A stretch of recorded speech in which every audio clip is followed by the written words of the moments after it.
Hello dear students, GST series मैं शुरू कर रहा हूं आज से। पूरे ई अकाउंटिंग कोर्स को मैंने पार्ट्स में डिवाइड किया हुआ है। पहले हम बेसिक अकाउंटिंग सीखते हैं, फिर मैं आपको जीएसटी सिखाता हूं, फिर हम टैक्सेशन पे आते हैं जिसमें हम इनकम टैक्स टीडीएस समझते हैं, राइट। उसके बाद आज का जो सेशन मैं शुरू कर रहा हूं वो है सबसे मोस्ट इंपॉर्टेंट टॉपिक, जिससे आपकी लाइफ सेट हो जाएगी और जिससे आप एक बेटर अकाउंटेंट बन पाएंगे। यस, और कोई वो टॉपिक नहीं, वो है गुड्स एंड सर्विस टैक्स। सिर्फ गुड्स एंड सर्विस टैक्स वगैरह आप सीख लेते हैं और अपनी लाइफ में थोड़ा बहुत अपने आप को अपडेट करते हैं related to GST notes, GST amendment, GST circulars, तो आप अपनी लाइफ को बढ़िया एक अकाउंटेंट की तरीके से, बहुत अच्छी तरीके से उसको आप सेटअप कर सकते हैं। तो जीएसटी में मैंने कोर्स को डिवाइड किया है। थ्योरी पोर्शन को करेंगे, फिर हम प्रैक्टिकल पोर्शन को करेंगे, जो भी टैली के एस्पेक्ट्स हैं, जो भी उसके पोर्टल के एस्पेक्ट्स हैं और जो हमारे थ्योरेटिकल एस्पेक्ट्स हैं, तो तीनों चीजों को मैं कवर करूंगा। तो आज मैंने लाइव सेशन में बच्चों को जीएसटी पढ़ाया है, उसकी थ्योरेटिकल पॉइंट को मैं इस वीडियो में कवर कर रहा हूं। तो आइए विदाउट एनी डिले शुरू करते हैं। GST, what about GST and GST की पूरी थ्योरी स्टार्ट करते हैं। Let's start. जीएसटी पढ़ने की बात करते हैं, जीएसटी की जो हम बात करते हैं, तो पहले हम ये देखते हैं कि हमारे पास जीएसटी में कितने टॉपिक हम देखेंगे अपने कोर्स में। ठीक है, जीएसटी जीएसटी बहुत वास्ट टॉपिक है, इसमें कोई लिमिटेड चीजें नहीं है, है ना। पूरी लाइफ आप जीएसटी में ही सिर्फ काम कर सकते हो अगर आप इसकी नॉलेज की बात करोगे। तो इस कोर्स में हम जीएसटी में क्या क्या देखेंगे, let's quickly recap. GST background देखेंगे, जीएसटी में कितने रेट्स होते हैं, टाइप्स ऑफ जीएसटी कितना होता है, कौन कौन से रिटर्न के फॉर्म होते हैं, जीएसटीएन नंबर क्या होता है, कैसे लिया जाता है, कैश लेजर, क्रेडिट लेजर ये क्या होता है, मेगा एग्जामिशन किन किन चीजों पे जीएसटी नहीं होता उसे हम मेगा एग्जामिशन बोलते हैं, टीडीएस जीएसटी में कैसे होता है, टीडीएस भी हम पढ़ेंगे, जीएसटी में भी पढ़ेंगे इसको, टीडीएस को। कंपोजिशन स्कीम क्या होती है, कैसे हम अगर बिजनेस करना चाह रहे हैं लेकिन ज्यादा अगर हम कंप्लाइंसेस में नहीं फंसना चाहते तो गवर्नमेंट ने हमें एक स्कीम दे रखी है, कंपोजिशन स्कीम। ऐसे ही ईसीओ, ये होता है इकोनॉमिक कॉमर्स ऑपरेटर, इसे ईसीओ बोलते हैं। डेबिट क्रेडिट नोट क्या होता है, जनरल एंट्रीज कैसे करेंगे हम जीएसटी की, जनरल एंट्रीज के बाद आरसीएम क्या होता है, रिवर्स चार्ज मैकेनिज्म, है ना। जीएसटी नंबर कैंसिल करना है तो कैसे करेंगे, ई वे बिल क्या होता है, कैसे बनता है, इनपुट टैक्स क्रेडिट क्या होता है, ई इनवॉइसिंग कब मैंडेटरी होता है ना। तो these are the topic that we will discuss. और उसी चीज को मैंने यहाँ पे और तरीके से बताया, जैसे हम एसएसी एचएसएन भी समझेंगे, है ना। B to B, B to C supplies क्या होती हैं, क्रेडिट को हम कैसे यूटिलाइज करते हैं, क्रेडिट का मतलब मैं बताने जा रहा हूँ कि टैक्स लगता है उसे हम क्रेडिट बोलते हैं। ठीक है, इनपुट आउटपुट का कॉन्सेप्ट क्या होता है, इतने सारे रिटर्न्स होते हैं, देखो ये रिटर्न्स के फॉर्म है, कौन से, R1, R2A, 2B, 3B, 9, 9A, ये सब रिटर्न्स के फॉर्म है। जीएसटी पोर्टल का हम डिस्कशन करेंगे, this one 17th topic. GST portal पे हम देखें कैसे रिटर्न फाइल करते हैं, कैसे हम टैक्स की पेमेंट करते हैं, है ना। इस तरीके से बहुत सारी चीजें हम जीएसटी में देखेंगे, but I am again telling you, सिर्फ इतनी चीजें जीएसटी में नहीं है, जीएसटी बहुत वास्ट है, बट इतनी चीजें करने के बाद you can easily get a job and you can easily handle office, उसमें आप अकाउंटिंग का पूरा वर्क कर सकते हो। चलिए, व्हाट इज जीएसटी। जीएसटी एक तरीके से डेस्टिनेशन बेस्ड टैक्स है बच्चों। डेस्टिनेशन बेस्ड का मतलब क्या होता है कि जहां से गुड्स या सर्विस चली वहां से मतलब नहीं है, गुड्स कहां जाएगी, कौन उसको कंज्यूम करेगा, उसके बेसिस पे टैक्स डिसाइड होता है कि हम कौन सा टैक्स लगाएंगे। जीएसटी के अंदर कई टाइप के टैक्स हैं, अभी हम देखने वाले हैं।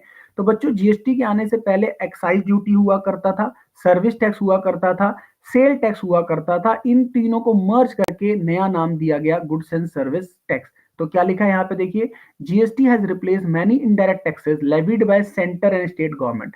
क्या होता है, देखो जब गवर्नमेंट को पैसा चाहिए होता है तो गवर्नमेंट टैक्स लगाती है। अब गवर्नमेंट टैक्स लगाती है दो टाइप का, डायरेक्ट टैक्स और इनडायरेक्ट टैक्स।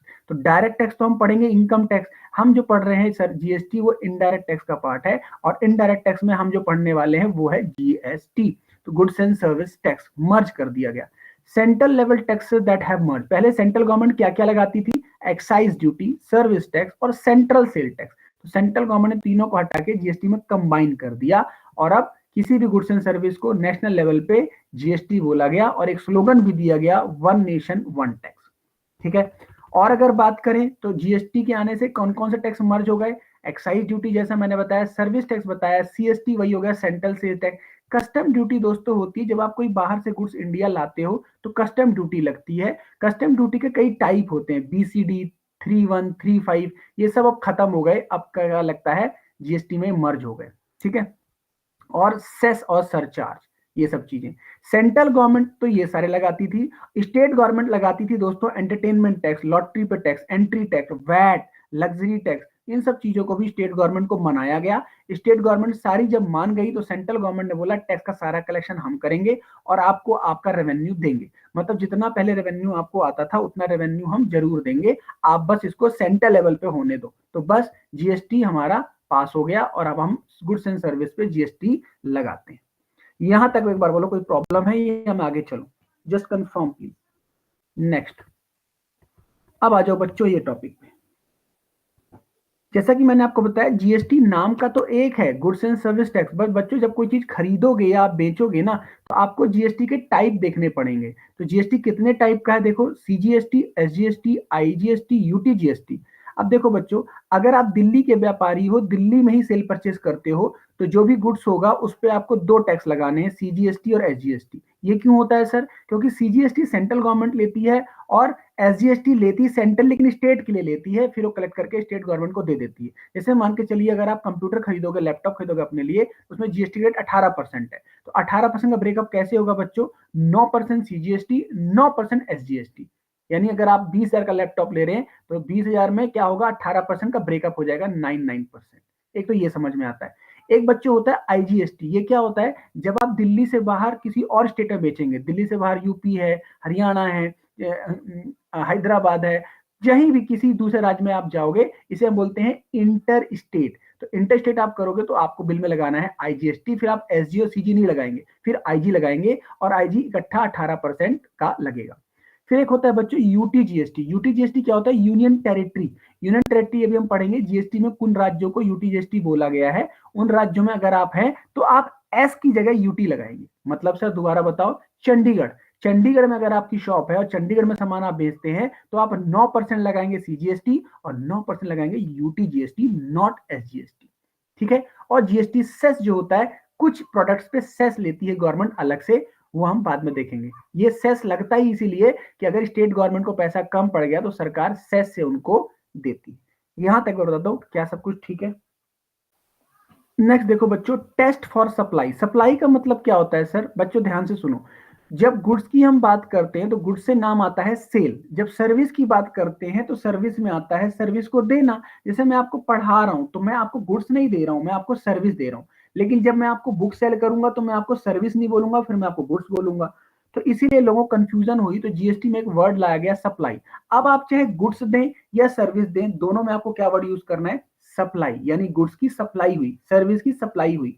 तो सप्लाई को कैसे चेक करेंगे? क्योंकि हर प्रकार की चीजों को सप्लाई नहीं माना जाता। यानी अगर मान के चलिए अगर मम्मी आपको खाना बना के दे रही है, वो जीएसटी के लिए सप्लाई नहीं है, वरना सप्लाई होती तो आपसे जीएसटी लिया जाता। ठीक है ना? शादी में जो दहेज मिलता है वो सप्लाई नहीं बोलते, इसलिए उस पर जीएसटी नहीं है। तो मेरे कहने का मतलब सप्लाई को डिफाइन किया गया है ना? सप्लाई की डेफिनेशन बनाई गई है कि कब किस चीज को सप्लाई मानेंगे। तो जीएसटी कब लगेगा, इसके लिए 5 कंडीशन है बच्चों। अगर 5 कंडीशन लगती है तो जीएसटी लगाना होता है। पहला, वो सप्लाई हो। दूसरा, चाहे वो गुड्स हो या सर्विस हो, फ्री के काम में जीएसटी नहीं होता। इंटर हो या इंट्रा हो, मतलब दिल्ली से बाहर हो या दिल्ली के अंदर हो। बाय टैक्सेबल पर्सन, मतलब ऐसे पर्सन ने सप्लाई करी हो जो टैक्सेबल पर्सन हो। टैक्सेबल पर्सन का मतलब होता है रजिस्टर्ड पर्सन। अब जिसके पास जीएसटी नंबर नहीं है वो जीएसटी नहीं लगा सकता। अगर लगाता है तो गवर्नमेंट का पैसा खा रहा है, वो लोगों को पागल बना रहा है। तो टैक्सेबल पर्सन का मतलब होता है पहले आप स्कूल में एडमिशन कराओ, तभी तो आप स्कूल की बुक मिलेंगी, तभी तो आपका एग्जाम होगा। तो पहले जीएसटी नंबर लीजिए, first become the taxable person, then you can charge GST on your bill. Next, not exempt supply. Exempt supply का मतलब है कि जो गुड्स आप सेल करते हो वो एग्जेम्प्ट नहीं होनी चाहिए। एग्जेम्प्ट का मतलब मैंने बताया, अभी हम पढ़ेंगे मेगा एग्जेम्पशन। उन सर्विसेज पे जीएसटी नहीं है। जैसे मैंने बताया आपको, दान का काम, पुण्य का काम, सेवा का काम, है ना, एजुकेशन के काम, हेल्थ के काम, हेल्थ सर्विस के काम, है ना, ऐसे बहुत सारी सर्विस हम पढ़ेंगे, उस पर जीएसटी गवर्नमेंट ने कहा है नहीं, इस पे नहीं लगा सकते। तो ये अगर 5 कंडीशन चेक की जाती है कि गुड्स पे जीएसटी होगा या नहीं होगा। यहां तक क्लियर है? दोबारा देखते हैं। नॉट एग्जेम्प्ट सप्लाई का मतलब है बच्चों वो सप्लाई टैक्सेबल होनी चाहिए। अगर वो सप्लाई टैक्सेबल नहीं है तो आप टैक्स क्यों लगा रहे हो? मतलब सर भैया कुछ चीजों पे, कई सर्विसेज पे जीएसटी कभी लग ही नहीं सकता। खेती बाड़ी पे जीएसटी नहीं है, किसान चाहे 2 लाख 2 अरब कमाए, कोई जीएसटी नहीं है उस पे।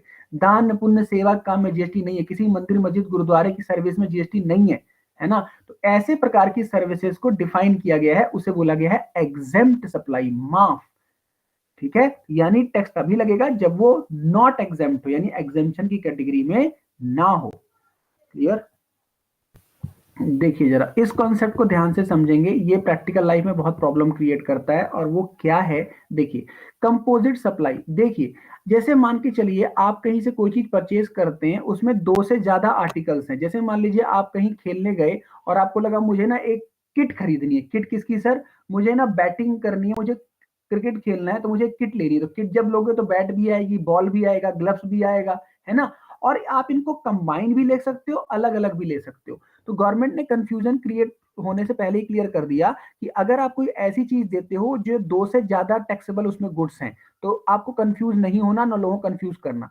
अगर आप कोई ऐसी चीज बेचते हो लाइक फोन, तो फोन के साथ चार्जर भी देना पड़ेगा। तो याद रखना है, अगर फोन पे जीएसटी का रेट अलग है, चार्जर पे अलग है, अगर मैंने बोला अगर अगर दोनों पे ठीक है तो कोई प्रॉब्लम ही नहीं, दोनों पे 18-18 है। लेकिन अगर फोन पे जीएसटी अलग है, चार्जर पे अलग है, तो आपको कैसे जीएसटी लगाना है? प्रिंसिपल सप्लाई जो होगी वो वाला रेट पकड़ना है। प्रिंसिपल बोले तो जैसे फोन खरीदने आदमी जाता है तो चार्जर फ्री मिलता है, तो मेन एलिमेंट क्या है? फोन है। ठीक है ना, तो मेन एलिमेंट देखा जाएगा, उसे हम बोलते हैं प्रिंसिपल सप्लाई, और इसे बोलते हैं नेचुरल बंडल। लेकिन अगर कोई ऐसी चीज खरीदते हो आप जिसको बनाया गया है, जैसे मैंने आपको एग्जांपल दिया, वो कस्टमर लुभाने के लिए आपको 10 टाइप की चॉकलेट, 10 टाइप के कोल्ड ड्रिंक, 10 टाइप के फलाना जोड़ के आपको एक बंडल दे रहा है, तो ऐसे बंडल में गवर्नमेंट कहती है कि भैया जो उसमें हाईएस्ट रेट का गुड्स होगा, उस रेट से आपको जीएसटी चार्ज करना है। जैसे कि मैंने आपको बताया, आपने पूरी किट खरीदी, बॉल बैट ग्लव्स में सब कुछ है, तो अगर बैट का रेट सबसे ज्यादा है, 20% है, तो आपको कस्टमर को बोलना है भैया 5,000 का सामान प्लस 20% जीएसटी। तो ये गवर्नमेंट ने क्लैरिफिकेशन दिया। जब हम कोई लॉ पढ़ते हैं ना बच्चों, जीएसटी इनकम टैक्स, तो हमें देखना पड़ता है लॉ क्या कहता है, हमें देखना पड़ता है कोर्ट की जजमेंट क्या कहती है, हमें देखना पड़ता है कि जो सर्कुलर नोटिफिकेशन आए थे वो क्या कहते हैं। तो सर्कुलर नोटिफिकेशन तब इशू किए जाते हैं दोस्तों, जब कोई लोगों को कंफ्यूजन होती है किसी मैटर पे। तो ये जो मैटर हुआ था, ये क्लैरिफिकेशन हुआ था कि अगर आपको ऐसी प्रॉब्लम आ रही है तो आप ऐसा रेट लगाओ।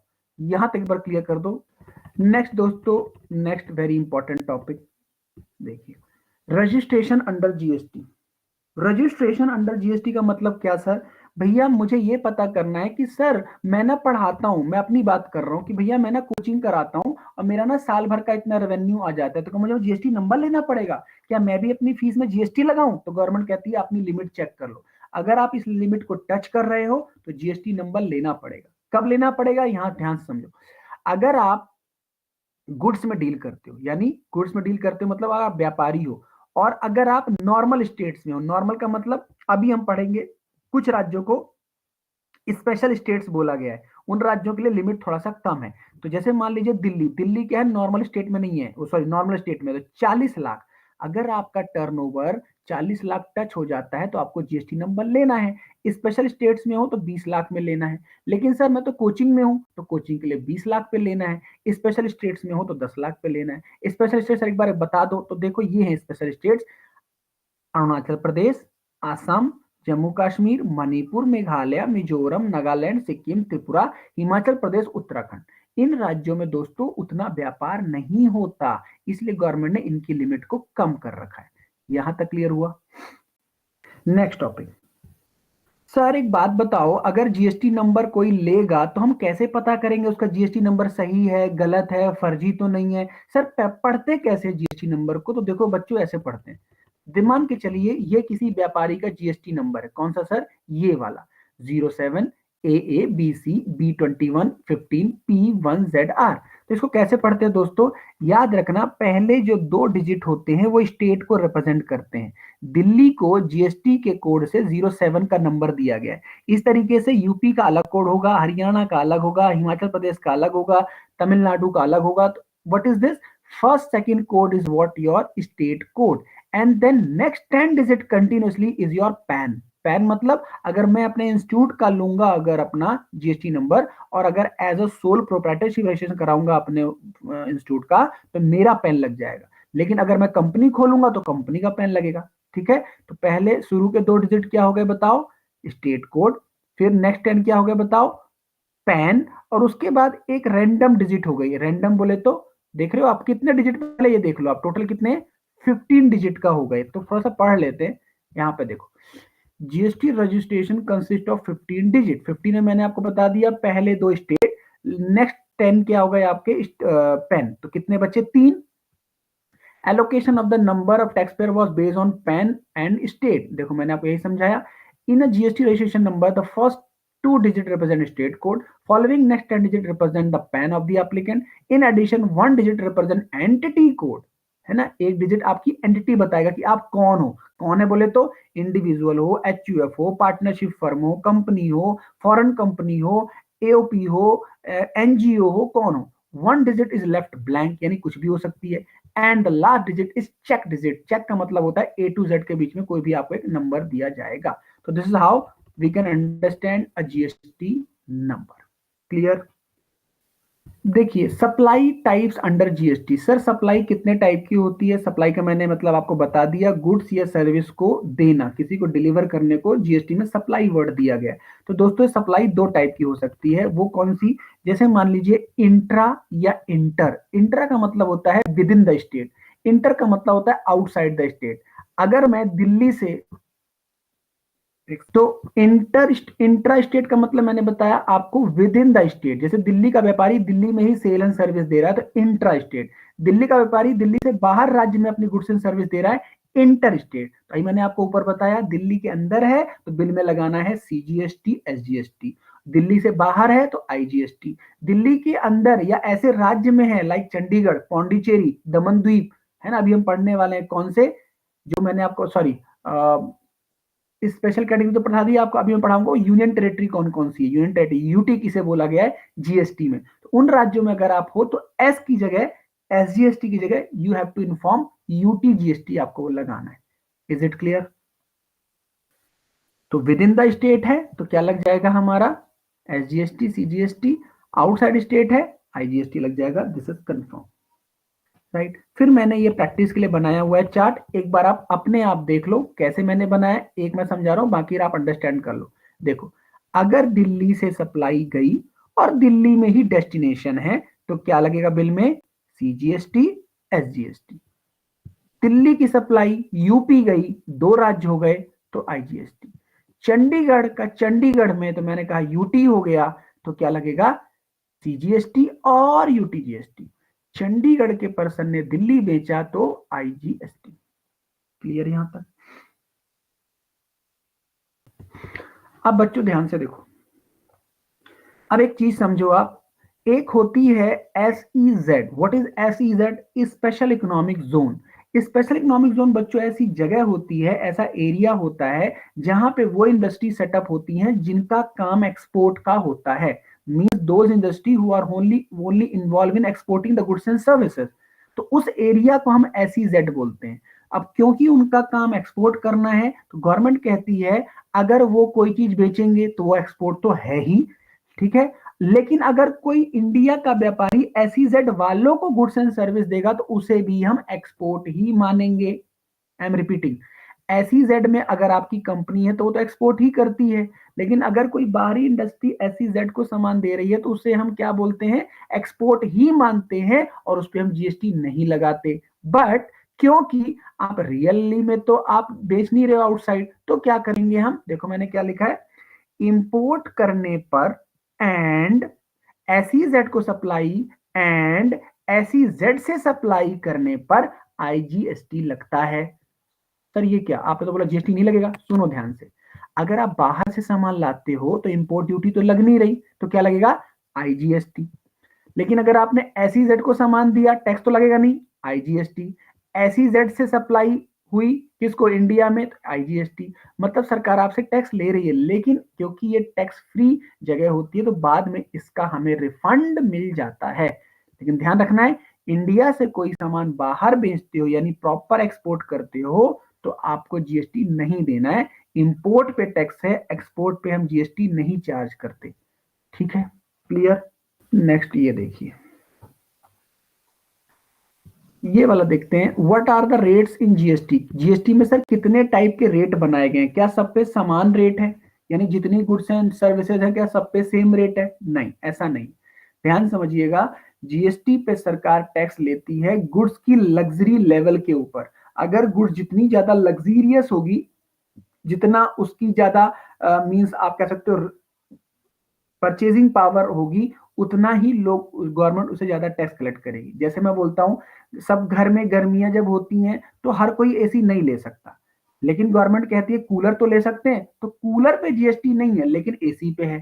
तो ऐसे मान के चलिए, गवर्नमेंट ने क्या बना रखा है, गवर्नमेंट ने कहा है कि हम जीएसटी के रेट्स को ऐसे लगाएंगे, ज्यादा लग्जरियस गुड्स पे ज्यादा जीएसटी, सबसे कम पे कम, और जो बिल्कुल ही मेडिसिन है, खाने पीने का सामान है, रोटी कपड़ा मकान, उस पर जीएसटी 0 होगा। तो इस तरीके से सरकार ने जीएसटी के रेट्स बना रखे। तो देखो मैंने यहाँ क्या लिखा है, जीएसटी काउंसिल ने क्या किया है, 1300 गुड्स को बनाया है, 500 सर्विसेज की लिस्ट बनाई है, और 4 टैक्स स्लैब बनाई है, 5, 12, 18, 28 जीएसटी में।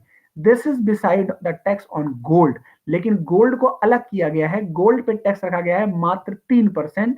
And rough precious and semi precious stone जो होते हैं ना, रिंग वगैरह पहनते हैं लोग, उस पे क्या होता है 0.25 का जीएसटी का रेट।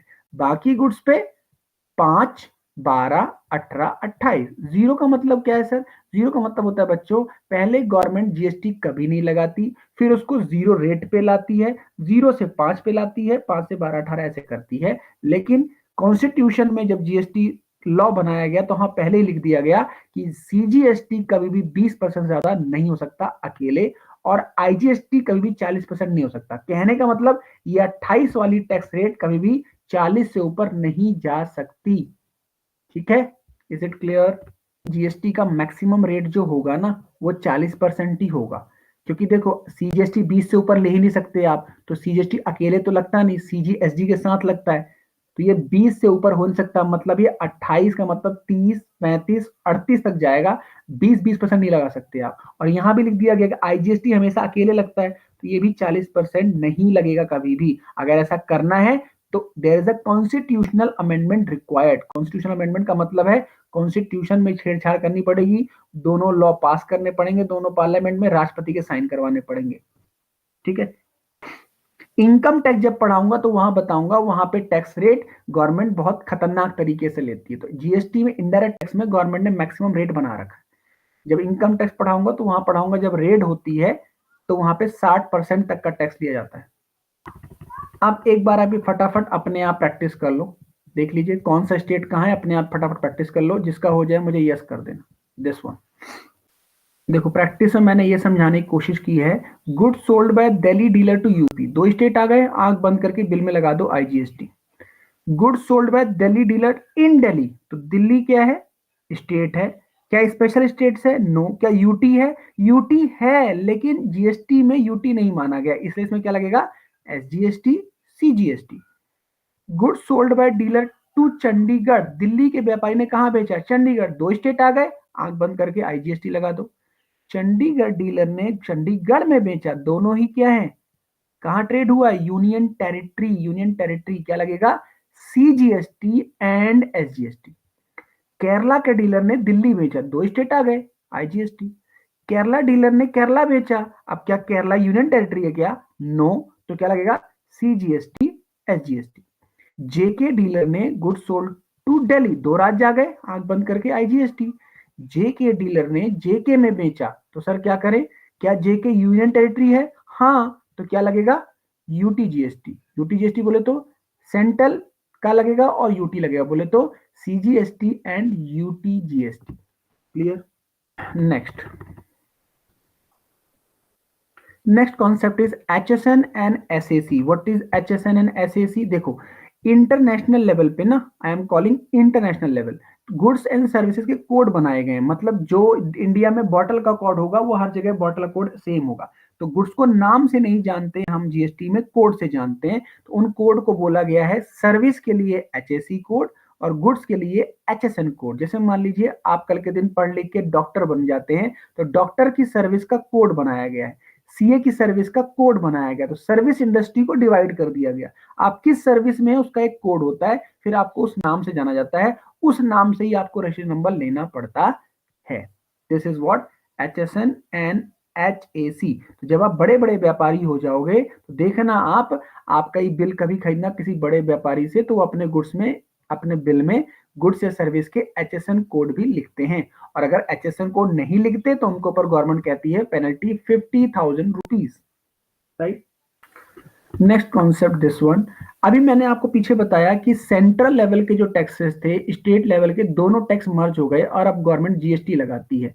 एक बार और देखते हैं सेंट्रल गवर्नमेंट क्या क्या लगाती थी। Excise duty, CVD, CST, surcharge and cess, ये सब गवर्नमेंट ने जीएसटी में तब्दील कर दिया। स्टेट गवर्नमेंट लगाती थी एंटरटेनमेंट टैक्स, लॉटरी पे टैक्स, बेटिंग पे टैक्स, गैम्बलिंग पे tax, entry tax, purchase tax, VAT, luxury tax, ये सब नाना प्रकार के टैक्स लगते थे। Now everyone has been merge. But मैंने कुछ चीजें यहाँ पे बोल्ड कर रखी है। एंटरटेनमेंट टैक्स लगाती थी स्टेट गवर्नमेंट, प्लस कुछ लगाती थी local bodies. Sir what is local bodies? Local body का मतलब होता है, जैसे म्युनिसिपैलिटी को लोकल बॉडी होता है, जैसे पंचायतें होती है उनको हम लोकल बॉडीज बोलते हैं। यानी एंटरटेनमेंट टैक्स अभी भी लोकल बॉडीज लगा रही हैं, स्टेट गवर्नमेंट के हाथ से कट गया। ओके, लॉटरी, बेटिंग, गैम्बलिंग पे क्या होता है सर? ये एक्शनेबल क्लेम है। एक्शनेबल क्लेम का मतलब क्या है? एक्शनेबल क्लेम को गुड्स ही नहीं माना गया जीएसटी की डेफिनेशन में, इसलिए इसको जीएसटी के दायरे से बाहर, राइट। फिर मैंने यहाँ पे यहाँ लिखा है, देखो लोकल बॉडी जैसे दिल्ली की बात करें तो डीडीए, एमसीडी अभी भी एंटरटेनमेंट टैक्स लगाती हैं। स्टेट गवर्नमेंट का टैक्स जीएसटी में मर्ज हुआ है। Is it clear? नेक्स्ट, चलिए हमारी स्पीड अच्छी थी इसलिए हमने पूरा क्लास 1 का भी कर लिया। मैंने क्लास वाइज नोट्स बनाए हुए हैं, किस क्लास में हमें क्या करना है सब कुछ ऑलरेडी डिफाइन है, राइट। चलो बट ये मैं टॉपिक करा देता हूं अभी, क्लास 2 का एक छोटा सा टॉपिक। नेक्स्ट देखिए सर, ये बताइए किन किन चीजों पे जीएसटी है ही नहीं, मतलब आपको नॉलेज होनी चाहिए कि कौन चीज में खरीदूंगा उस पर जीएसटी नहीं लगेगा। तो जैसे दोस्तों अगर आप खरीदोगे petroleum, high speed diesel, motor spirit, natural gas, aviation turbine fuel और लिक्वर फॉर ह्यूमन कंजम्पशन, इन चीजों को जीएसटी के दायरे से बाहर रखा गया है। तो सर इस पर कोई टैक्स नहीं लगता? लगता है। इस पे स्टेट गवर्नमेंट के टैक्स लगते हैं जो पुराने होते थे, जैसे वैट, है ना, इन पे ये लग रहा है। फिर एक चीज ध्यान समझो, नीचे मैंने लिखा हुआ है tobacco and tobacco products, opium, Indian hemp and other narcotic drug, ये सब चीजें कौन सी हैं? जर्दा, पान मसाला, अफीम, ये जो गांजा बीड़ी का काम है, इन पे जीएसटी के साथ एक्साइज ड्यूटी भी लगती है। मैंने कहा ना, सरकार को जहां से रेवेन्यू मोटा होता है सरकार उसमें पैसा अच्छा खासा अर्न करती है। अब गुटखा बीड़ी पाना मसाला की कॉस्ट कुछ भी नहीं होती, लेकिन फिर 10-20 रुपए में बिक रहा है, वो बिक रहा 10 रुपए इसलिए उसमें भारी भरकम जीएसटी और एक्साइज ड्यूटी लगी हुई है। तो सर कैसे पता चलेगा कब एक्साइज कब जीएसटी? ध्यान से समझो, अगर आप टोबैको प्रोडक्ट बनाने वाले हो, यानी आप मैन्युफैक्चरर हो जैसे आईटीसी, और आप बेच रहे हो होलसेलर को, तो जैसे ही आप बेचोगे तो आपको अपने बिल में लगाना है एक्साइज ड्यूटी, वो जाएगी सेंट्रल गवर्नमेंट को। अगर आप होलसेलर हो, राइट, सॉरी, अगर आप मैन्युफैक्चरर हो और किसी सामान किसको दे रहे हो? रिटेलर को, तो आपको जीएसटी लगाना है। इसका मतलब मैन्युफैक्चरर जब जब बेचेगा, चाहे वो इसको बेचे, उसको टैक्स लेना पड़ेगा। होलसेलर से एक्साइज कलेक्ट करना पड़ेगा, मैन्युफैक्चरर सॉरी रिटेलर से लेना पड़ेगा जीएसटी, यानी दोनों टैक्स लग रहे हैं इन पदार्थों पे। क्लियर? देखिए नेक्स्ट मैंने बोला है टैक्सेस नॉट सबस्यूमिंग जीएसटी, इन पर पहले वाले टैक्स और ड्यूटी ही लगते हैं जो पहले लगते थे। जैसे प्रॉपर्टी, अगर आप दिल्ली में कहीं भी भारत में प्रॉपर्टी खरीदते हो ना तो जीएसटी कभी नहीं लगता, इन पे स्टैम्प ड्यूटी वगैरह पे करनी पड़ती है सरकार को आपको। इलेक्ट्रिसिटी ड्यूटी, है ना, बिजली के बिल वगैरह में देखेंगे आप तो अलग से इलेक्ट्रिसिटी ड्यूटी पे करनी पड़ती है ना। ऐसी एक्साइज ड्यूटी ऑन एल्कोहल, मैंने ऊपर बताया आपको, जो एल्कोहल है ह्यूमन कंजम्पशन के लिए, उस पे क्या है? जीएसटी ना लग के स्टेट गवर्नमेंट अपना पैसा लेती है। इसलिए देखा होगा आपने कई राज्यों में ना अल्कोहल बैन होती है, जैसे बिहार में आई थिंक, गुजरात में है, कुछ और राज्यों में हो सकता है। यानी स्टेट गवर्नमेंट वहां से रेवेन्यू उससे कहती है हम नहीं लेंगे, बस आप इसको बैन करो। यानी एक्साइज ड्यूटी अल्कोहल पे है।